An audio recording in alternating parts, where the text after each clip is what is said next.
Back you all to my YouTube channel. आपको doubt आ रहा होगा कि दीदी ने बोर्ड पे कैसे पढ़ाना चालू कर दिया अचानक से। पहले तो ऑनलाइन मतलब लैपटॉप पे पढ़ाती थी। अरे मैंने पिछले लेक्चर में बोला था ना कि वो टेक्निकल इशू अभी तक सॉर्ट आउट नहीं हुआ, इसलिए मैंने बोला कि नया कुछ तो ट्राई करते, बोर्ड पे पढ़ाते। तो 2-3 लेक्चर शायद से ऐसे ही आएंगे बोर्ड पे पढ़ाने के लिए। बोर्ड पे ही पढ़ाऊँगी 2-3 लेक्चर।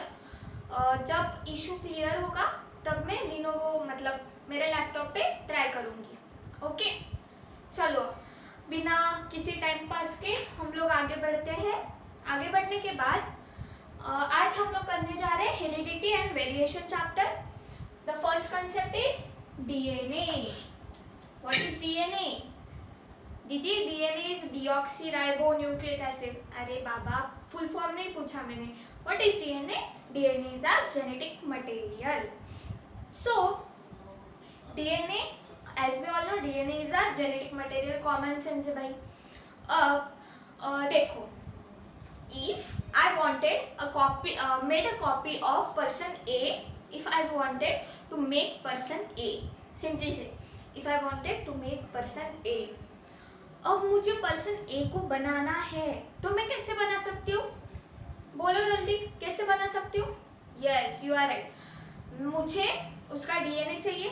बिना उसके डीएनए के मैं उसको बना नहीं सकती। समझ में आ रहा है? उसका अगर डीएनए मेरे पास रहा तो मैं पर्सन ए की कॉपी बना सकती हूँ। ओके, डीएनए समझ में आया गाइस? अब allele, what is allele? Allele is the alternative form of a gene. ये डेफिनेशन है। Allele is the alternative form of a gene. Confuse हो रहा है? चलो एग्जांपल बोलती हूँ। देखो, आई कलर, मैंने मान के चला आई कलर है मेरी जीन। आई कलर है मेरी जीन। अब आई कलर कौन सा रह सकते हैं? ब्लैक रह सकता है, ब्राउन रह सकता है, ब्लू रह सकता है। Are you getting it? Blue रह सकता है। तो गाइस, ये ब्लैक और ब्लू क्या हुआ? Forms of a gene. Black और ब्लू क्या हुआ? Alternative forms of a gene. So आया एलील, मतलब ब्लैक और ब्लू क्या हुआ? एलील। समझ में आया? चलो, क्लियर? क्लियर? ओके।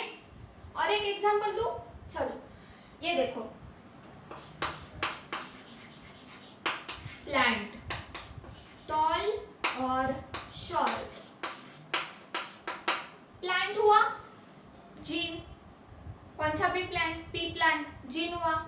दो वैरायटीज है, टॉल और short. Forms of a gene, alternative forms of a gene. Alternative forms of a gene, tall और शॉर्ट, एलील। क्लियर जी? अच्छा, चलो ट्रेट, इतना clear? Next part, trait. What is trait? Trait is help to distinguish. दीदी क्या है trait? Trait is help to distinguish. अब देखो, if a person A is standing in the 100 of peoples, हाँ, एक person A 1000 of people, 100 of peoples में खड़ा है।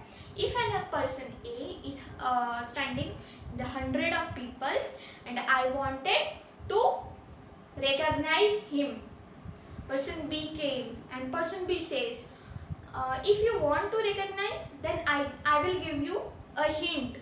The hint is his eye color is black. Okay, अब मैं क्या करूँगी? जो पर्सन्स ब्लैक आइज में है, ब्लैक आइज है जो पर्सन के, वही मैं देखूंगी, बाकी के मैं छोड़ दूंगी। मेरे को क्या करना है बाकी के लोगों का? जो ब्लैक कलर के पर्सन है मैं उसको ही देखूंगी ना। मतलब रिकॉग्नाइज करने में मुझे हेल्प हुई। Okay, so trait is help to distinguish. Okay, distinguish करने में मुझे हेल्प हुई। समझा एग्जांपल? चलो, अब ये है क्रोमोसोम का स्ट्रक्चर। गंदा आया होगा तो सॉरी। क्रोमोसोम का structure, the middle part is known as centromere. What? The middle part is known as centromere. Yes, you are right. Then the strand is known as chromatid. What? Strand is known as chromatid. Okay, this is the structure of chromosome. What?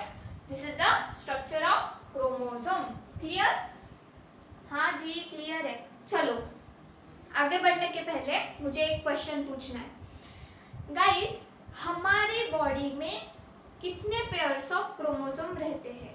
हमारे bodies में कितने number of chromosome, pair of chromosome present रहते हैं? पता है ना आपको? There are 23 pairs of chromosome. There are 23 pairs of chromosome. Okay, मुझे एक बात बोलो, मैंने आपको एलील और जीन बोला. हाँ, अब दो क्रोमोसोम है, दो क्रोमोसोम में जीन सेम है, जीन सेम है, तो ये पॉसिबिलिटी है क्या एलील भी सेम होगा? पॉसिबिलिटी है क्या एलील भी सेम होगा? नहीं, देयर इज नो पॉसिबिलिटी. देखो 100% तो मैं नहीं बोल सकती कि पॉसिबिलिटी बिल्कुल भी नहीं है कि एलील सेम होगा. एलील सेम हो सकता है और नहीं भी हो सकता. There is 50% chance the allele is same and 50% chance the allele is not same. Okay, तो ऐसे दो कंडीशन आते हैं. First is homozygous condition. First is homozygous condition. Homo means same. Homo means same. Okay. When the both pair of allele are same is called as is homozygous condition. When the both pair of allele is same, then I called it as homozygous condition. समझा? Example small t small t. Example small t small t. Both pair of allele is same is known as homozygous condition. अब heterozygous opposite होगी ना दीदी, easy है. हाँ correct. Heterozygous condition means when both pair of allele are different. Example capital T small t, then it is called as the heterozygous condition. Then it is called as heterozygous condition. समझ में आया? समझ में आया? Example capital T small T. लिखा आप लोगों ने? जल्दी लिखा? हो गया? अब इस चैप्टर में दो मेन मुद्दा है. वो है first is heredity. What is heredity? Second is what is inheritance. First is what is heredity, second one is what is inheritance. What is heredity? Heredity means passing of physical or mental characteristics from my parents to offspring. मतलब मेरे mummy papa से जो physical और mental characteristics है वो पास होंगे, उसको कहते हैं हेरिडिटी. उसको क्या कहते हैं? हेरिडिटी. पासिंग ऑफ फिजिकल और the mental characteristics genetically is known as the heredity. समझा? हेरिडिटी समझा? Now the second point is inheritance. What is inheritance? Inheritance means passing of genetic information. Passing of genetic information same from parents to the offspring, from mamma papa to ourself. Okay, समझा? आगे बढ़े. लिखा the very important part के. Guys, आपको पता होगा Gregor John Mendel, the best scientist, the smart scientist, the best man, the best person. He did experiment on the pea plants and he is the father of modern genetics. What? Grigor John Mendel is the father of modern genetics. Now he did the experiment on the pea plant. He did experiment on the pea plant. The pea plant, the biological name of pea plant is the Pisum sativum. The biological name of pea plant is the Pisum sativum, which is very important name. Very important name. Learn this. So, why he did the experiment of the pea plant on the pea plant? Why? Because the pea plant has the shortest lifespan. Because first reason is the pea plant has the shortest lifespan. Second reason is there are 7 contrasting characters in the pea plant. He did experiment. There are 7 contrasting characters in the pea plant. So he did experiment on the pea plant. So short lifespan and due to the 7 contrasting characters. Now what is monohybrid cross? He did the monohybrid cross. He did monohybrid cross. Monohybrid cross means simply the genetic mix-up of two different individuals. The genetic mix-up of two different individuals. Genetic mix-up of two different individuals is known as monohybrid cross. Is known as monohybrid cross. Now he take a tall plant and the dwarf plant or the short plant. He take tall plant and short plant. Now he what did? He name it as the capital T and the dwarf plant as a small t. Okay? Capital T, small t. The one chosen capital T in this condition, small t came. And the result came is the capital T, small t. Capital T, small t. Now the capital T and small t is the tall plant. This is the F1 generation. The resultant is the tall plant. The resultant of this case is the tall plant. आपको doubt रहा होगा, पता चल रहा होगा कि tall plant ही क्यों आया दीदी, रिजल्ट टॉल प्लांट ही क्यों आया, शॉर्ट प्लांट भी तो आ सकता था. गाइस देखो, Mendel is very smart. Mendel did the same breed and same experiment and same breeding on the tall plant simultaneously, repeatedly. He did an experiment on the tall plant and the dwarf plant and he get the result. Tall plant came. He did the get the result. Tall plant is the resultant. He is very smart. Now he did the selfing between this. He did the selfing between the tall plants. He did selfing between the tall plants. Now the selfing is done. Selfing is done. The capital T means tall. The capital T small t again tall. The capital T small t again tall. Then the last resultant is the small. मतलब ratio क्या आया 3:1. 3 tall plants or 1 dwarf plant means short plant. ये आया result. अब Mendel बोला कि मैंने इतना किया तो फिर इसका रिजल्ट का रेशियो आया है 75% tall plant and 25% dwarf plant means tall plant तो डोमिनेंट है यहाँ पे. टॉल प्लांट क्या है, डोमिनेंट है इस केस में. Why? Because the tall plant is came repeatedly and the ratio of tall plant is more than the dwarf plant. So he get the ratio 75% tall plant and the 25% the dwarf plant. ये ratio आ गया Mendel का. फिर Mendel ने दो types बोले, एक dominant होता है, एक रिसेसिव होता है. यहाँ केस कौन है डोमिनेंट, जल्दी बोलो. हाँ बराबर, टॉल प्लांट है डोमिनेंट, 75% उसका रेशियो आ रहा है. 25% dwarf plant means recessive. Yes, you are right.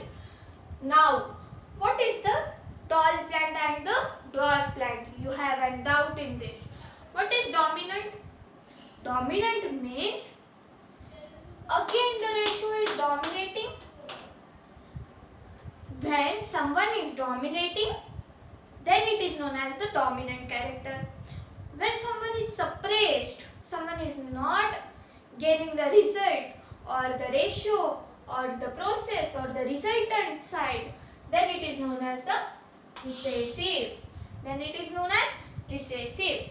Now, the main concept is what is phenotype and genotype. The main question is what is phenotype and the genotype. What is phenotype, guys? Phenotype is the physical appearance. What? Phenotype is the physical appearance. मतलब हमें जो आँख से दिखता है, हमें जो दिखता है ऐसे आइज से, मतलब फिजिकली क्या है वो पर्सन, फिजिकली क्या है उसके पॉइंट ऑफ व्यू वगैरह, सिंपली एग्जांपल बोल रही हूँ, उसको कहते हैं फिनोटाइप। उसको क्या बोलते हैं? Phenotype, which we can see is known as phenotype character. Then the second one is genotype. Genotype means which we can't see. Yeah, this is right. Which we can't see means genetic makeup. Means genetic makeup. Again, phenotype means physical appearance. Genotype means genetic makeup. होगा? समझ में आ गया सब? Mendel जी का समझ में आ गया? Smart person, the very smart person he is. He did the again experiment and did the lots of stuff in the pea plant और उसने क्या बोला? 75% टॉल आ रहे, 25% ड्वार्फ आ रहे. ओके, कर दिया उसने एक्सपेरिमेंट, हो गया. मोनोहाइब्रिड क्रॉस समझ में आ गया? क्या किया उसने? उन्होंने समझ में आ गया? मेंडल जी ने क्या क्या किया समझ में आ गया?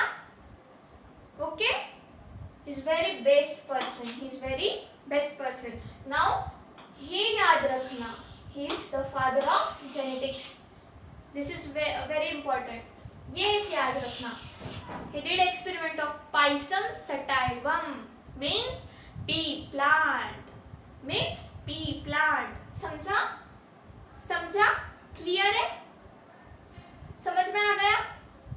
ओके, तो यहीं पे खत्म करते हैं. ये चैप्टर इतना ही था.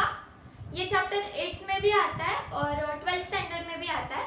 12th में थोड़ा ज़्यादा डीप है, 8th में बहुत कम है, इसलिए इतना ही बोला. जो 12th के बच्चे वो भी देखना चाहते हैं तो देखेंगे, क्योंकि ये बेसिक है. सो बेसिक पार्ट क्लियर नहीं होगा तो ये देखो. और क्या बोलने वाली थी, हाँ, ये कॉम्पिटिटिव एग्जाम में भी आते हैं क्वेश्चंस, इससे ही मैंने इम्पोर्टेंट ही बोला है सिर्फ. So okay then, hope so आपको ब्लैक बोर्ड का अच्छा लगा होगा. Okay, if you have any doubt then comment me. Then if you liked my video, then like, share and subscribe to my channel. And see you in the next session, next interesting session. Next भी session black board पे ही लेने वाली हूँ. Sorry, वो technical problem खत्म होने तक. So bye guys, stay happy, stay blessed और स्टे सेफ.